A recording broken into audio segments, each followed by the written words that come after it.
Zikr jura. Rossiya va Ukraina. Pul. Baxt topib keladimi pul? Pul yo'q.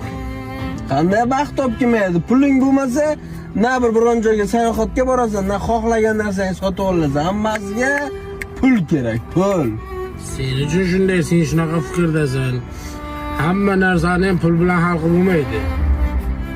Misol 3 oy, 4 oy oldin rahmatli dadam bansaga tushib qolganda, Xudoga shukr hamma tomonlama yaxshi edi, moddiy tomonlama muammo bo'lmagan. Lekin dadam dunyodan o'tganda shunday qo'limda pulni changallab faqat yig'lab qo'yganman, tamom.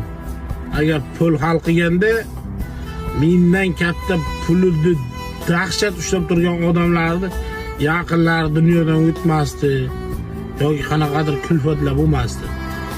Pul hamma narsani ham hal qilavermaydi bu dunyoda. Odamga yaxshilik bo'lish kerak. Odamda yaxshilik bo'lish kerak, tamom.